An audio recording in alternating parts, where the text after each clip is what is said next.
Today we're going to be talking about the best VR action-adventure games that you can play as of right now.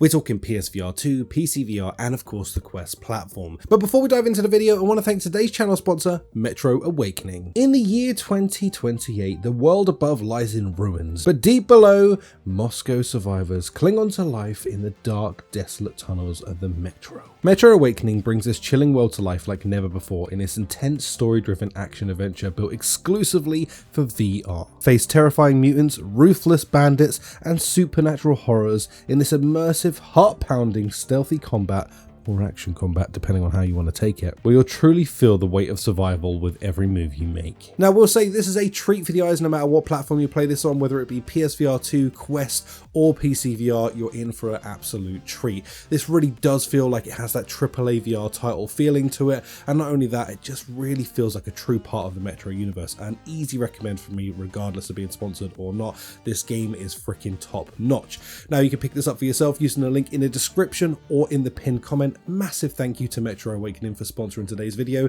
and now let's dive back into the best action adventure games. Let's kick this list off with my very first game on the list, and that is Lone Echo. Now, Lone Echo covers both really Lone Echo 1 and Lone Echo 2 in this, because both games are equally as freaking amazing in this highly story-driven game, which is, you know, the true essence of an action adventure. There is both action and a lot of adventure in this game. You're going to be playing as an android named Jack, and your main character that you're going to be interacting with throughout this entire thing is Olivia, or Liv. Now, the interactions between the two of you are the most human interactions I think I've ever had in a VR game, because it just feels so natural and interactive throughout this entire experience. Not only that though, there is a ton of action that's going to keep you on your toes throughout this series, as well as honestly just so much exploration and intrigue, a little bit of puzzle solving as you go through it as well, and more than anything, just this incredible connection between characters. And one I don't think enough people have experienced in VR as of this point. So you can definitely still pick up these games, and I highly recommend it. If you've got a capable PC, this is really an experience that you need to have at least once in your life, as it is genuinely one of the top games that's ever been made for virtual reality. Next up on the list is another twofer, and it's Asgard's Wrath 1 and 2. Now, Asgard's Wrath 1 is only available to play on the PC VR, and Asgard's Wrath 2 is only available to play on the Quest platform. I don't know who making those choices, but either way, both of these games are incredible to play, and honestly, it doesn't matter if you play one or the other, you're going to have just as good an experience. This is not really the kind of experience that where you have to have played both of the games, so just keep that in mind if you want to just pick this up on a Quest. If you own a Quest, you can have a great time, and again, if you have it on your PC, then vice versa. Both of these games are incredibly good storytelling, just adrenaline-filled action, fast-paced, good old sword fighting action. Not only that, but you get to take sort of possession over these other gods' bodies as you go through the game, and you're going to have these dope abilities, whether it be sort of possessing these sort of animal spirits or whatever it is that's going on in the game. It just leads to one hell of an experience. They're both visually stunning in their own right. Asgard's Wrath 1 still is an incredibly stunning game on PC at this point still, and Asgard's Wrath 2 is really kind of a top-notch experience on the Quest platform as well. So this is really just one of those all-round experiences that's going to give you a bit of a taste of everything that the sort of VR has to offer in its mechanics, and it just does it in a really well-rounded way. Next up is Horizon Call of the Mountain, and honestly, this is just one of those games that I think if you own a PSVR 2, you just need to experience this. You need it in your life. I really hope that one day the sort of PlayStation will just allow this to come over to PCVR, as they have done with so many of their other titles at this point, but until then, this is definitively one of those games that you just need to experience. Now, not only does it can have sort of like the tie-in to the Horizon series, but it is kind of separate from all those games as well. So again, if you've never played a Horizon game, don't be put off and think, well, do I need to play 10 other games first? No, you can just dive into this as its own solo experience, and like the sort of shout outs to the fans of the games really just won't bother you. Other than that, man, this is just a top-notch experience. Seeing some of the scale of the monsters that you're going to fight in this machinery is just something else. On top of that, the weaponry feels good, the movement feels good, and just everything about this just feels pretty much spot on as an experience, giving you kind of a true AAA experience. I mean, honestly, the first three titles on this list are all what I'd consider sort of AAA experiences in VR, and this one is no different to that. Next up is Batman Arkham Shadow, and although this has only been out for just a little while, this already makes it to this list of honestly the best action-adventure games, because it couldn't literally meet up with those two words better if it tried. I mean, this is pure action at its core, playing as Batman, so much combat, so much gadget usage, and all the other cool things that just make up for an incredibly fun game at this sort of scale. And then the adventure side of this, of course, just going through Gotham. This is like 12 hours of just pure fun, and on top of that, I think it has some replayability to it as well, as you're just going to want to sort of like go back into it with a fresh set of eyes so that you can take in all the Easter eggs that are littered throughout this game.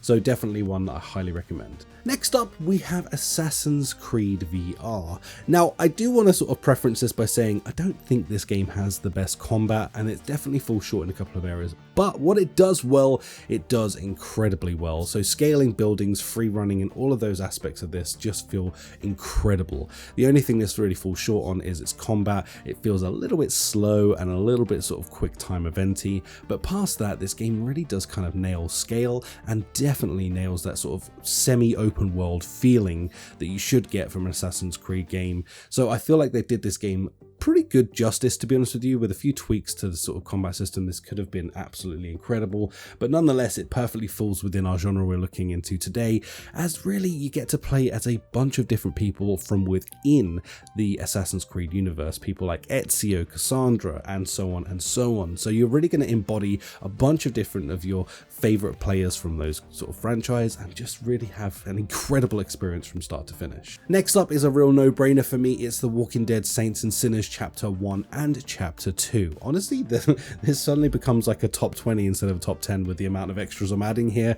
but nonetheless, you need to check out both of these chapters as they are incredible no matter which platform you choose to play them on, which is kind of one of the most beautiful things about The Walking Dead is it's available on literally everything at this point in virtual reality, and not only that, they've kind of done a pretty damn good job of ironing them out.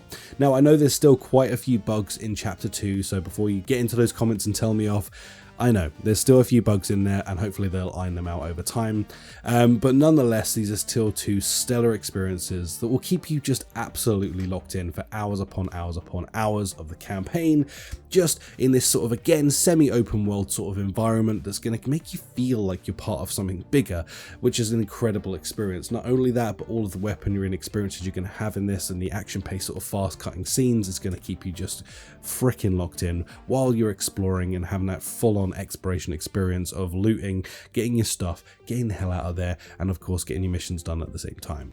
Next up, we have the Resident Evil franchise. Now I'm going to break down some of these just so that you're aware of what we have within the Resident Evil franchise, and honestly it's probably one of the AAA studios that's really looked after us the best when it comes to VR ports. Kicking it off, we have Resident Evil 4, and this has come in many shapes and forms by this point in virtual reality, but let's start off with the Quest version of this game. The Quest version is probably the truest to the original, and honestly it just feels freaking awesome to jump into something that is iconic throughout, I think, most people's sort of childhood or early gaming experiences, and even if not, this is really one that you can still dive into and have a freaking awesome time, whether it's your first time or you've played it on other platforms first. But not only that, you can also play the Resident Evil 4 Remake. Now this came out alongside the flat remake, which is sort of graphically and fidelity, wow, freaking amazing.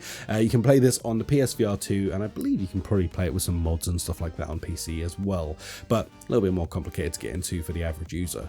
Genuinely really gorgeous. I just love the way this game looks, plays, and keeps you just locked in for hours upon hours.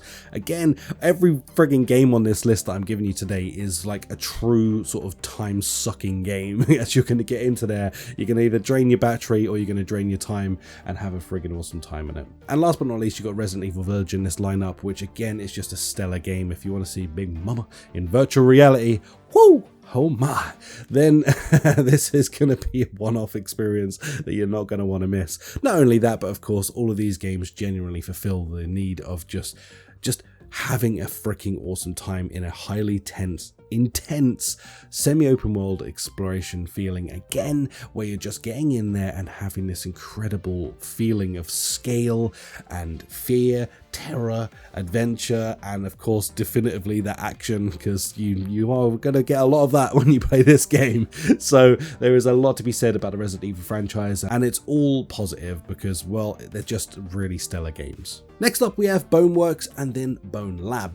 again, another twofer. Both of these games really are freaking awesome. These are really, I guess, physics-based games at their hearts, where you get to explore like the world of physics within virtual reality. No one really does it better than Bonlab or Boneworks in the sense of just making you feel like you can truly interact with every single item that you come across and interact with it in a very natural way that you just expect to be able to if you were in the real world, and it translates perfectly into that. But both of these games also have a pretty solid campaign that really can keep you locked in for just forever, essentially. It could be the game that you only play and you would still have a great time every time you jump into this. Specifically, Bonelabs has a mod loader literally built right into it, so you can just continually keep going in this game, and it's going to bring you fun every time you jump into it. Next up, there would be no list without Half-Life Alyx being in it. Let's be real. I just left it till later in the video because I'm sure a few of you are like, hang on, where the bloody hell is Half-Life? Yes, Half-Life Alyx is on this list because, well, it is the definitive VR game. Let's be real. This is probably the toppest of top tiers when it comes to virtual reality. Although I do feel like we're finally starting to see some challenges come up close to this now. Now, Half-Life Alyx continues on the story of Half-Life as you go through this playing, well, as Alyx. But of course, this one is again another one of those just incredible experiences that's going to keep you locked in the entire time to this highly immersive, just crazy, fun-filled, action-packed freaking adventure. I mean, again, I feel like I'm just using those words a lot, but it's because it describes these games frigging perfectly. And this is truly just one of the ways to embody the actual experience of being in Half-Life. They really nailed the whole thing for this from start to finish, from the physics down to just the feeling of being in this world and an immersion of talking to other characters and just feeling very grounded in the experience. Genuinely a top-notch experience that everyone needs to have at some point in their life. And last up on this list is Arizona Sunshine 1 and 2. Now, genuinely shout out to this because Arizona Sunshine 1 just had a remake done, which brought it up to the graphic fidelity of the second game, bringing it from like 2016 up to 2024. Now, both of these games are incredible experiences. I think the second one's probably my favorite story, but the first one has probably the best gameplay going on throughout it, and it has a ton of DLCs to be able to jump into and experience as well. Now, if you own the first one, it's just a small fee to upgrade, so I highly recommend that you do that if you own the game. And of course, you know, regardless which one you own, you're gonna have a friggin' awesome time. I just love these games. They're such, you know, zombie-driven games. It's all about the gore and violence, of course, but of course, as well as that, it just has a ton of just freaking key moments that keep you just like kind of blown away that you're playing this in virtual reality. And that's about going to do it for this video. I have such a crack putting these together because it's really fun for me to revisit my own memories of playing these games. And of course, like, it kicks off sometimes when I have to just jump back in and re-experience these for myself after I talk about them. So hopefully you guys are going to have that same buzz and feeling when it comes to these games. And of course, if you have any that you feel like you have been missed on this list, then please do feel free to shout them out in the comments down below.